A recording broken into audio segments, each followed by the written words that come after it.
కదా. వీటి మీద ఒక కచ్చే పెట్టుబడి దాంట్లో ఆకు ఎక్కడుందరా, ఈ ఉడత ఎక్కడుందరా, ఇలా అక్షరాలని పదాలని కూడా గుర్తించవచ్చు. అంతేకాదు వాడు చాలా సరదాండి. ఏదైనా వేలాడుతుంటే మనం కూడా ఇలా టచ్ చేస్తాం. ప్రతి పిల్లలు కూడా ఇలా వాడు దాన్ని చూస్తున్నాడంటే దాన్ని గుర్తుపడుతున్నాడనే కదా అర్థం. దానికి ఉపయోగపడుతుంది. కొంచెం స్ట్రాంగ్గా చేసుకుంటే మనకు తోరణ ఉంటే బాగుంటుంది. క్లాస్లో పదాలు అక్షరాలు జతపరచవచ్చు. అంటే దాంట్లో అక్షరాలు మనకి పద పద్ధతి అక్షర పద్ధతి రెండు ఉన్నాయి కదా. రెండు సమన్వయం చేసుకెళ్ళినప్పుడు నేను చూసిన అనుభవంలో పద పద్ధతి కొన్నిటికి పదాలు ఆ మూడు అక్షరాలు వచ్చేసినాయి. ఇక్కడ అక్షరమాలలో ఉడత దాంట్లో 3 అక్షరాలు.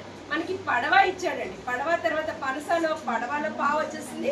కొత్త అక్షరాలని 2 అక్షరాలు.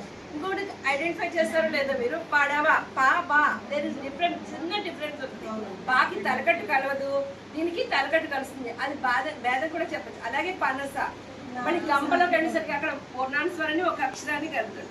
ఇవన్నీ కూడా మనం మీకు ఉండొచ్చు, ఎన్నైనా వేసుకోవచ్చు అండి. దెరిసే అని ప్రతి దానికి మనం వేసుకుంటూనే వెళ్ళొచ్చు. దీంట్లో ఎన్నో చేసేస్తాను నేను. ఇప్పుడు అన్ని పెట్టి ఒక చెప్పమనే చెప్పేస్తాను.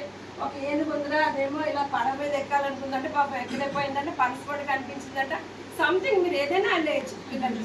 వాళ్ళు నమ్మేస్తారు, మనం క్వశ్చన్ చేయరు.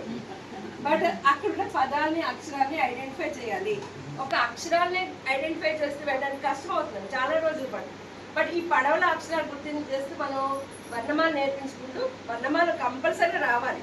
కానీ వర్ణమాల ఈ పదాల ద్వారా తొందరగా వస్తుంది నా అభిప్రాయం. ఎందుకంటే అక్కడ పడవకి ఒక పిక్చర్ ఉంది, అక్కడ ఒక మూర్త భావన ఉంది. చెప్తున్నా అక్కడ ఏ మూర్త భావన అక్షరాన్ని గుర్తించడానికి అరటిలో మళ్ళీ ఆరాటి ఆ రాట అడిగి అంత ఇది ఉండదు. కాబట్టి పద పద్ధతిని పెడుతూ మనం వర్ణమాలని రెండు సమన్వయం చేసుకుంటూ వెళ్ళాలి. దేనికైనా ఉపయోగించేస్తానండి, నేను చెప్తున్నాను కదా, అలా చేస్తాను. దీన్ని ఇంకొకటి చిన్నగా చెప్తాను. వాళ్ళకి తోరు ఉండేటువంటి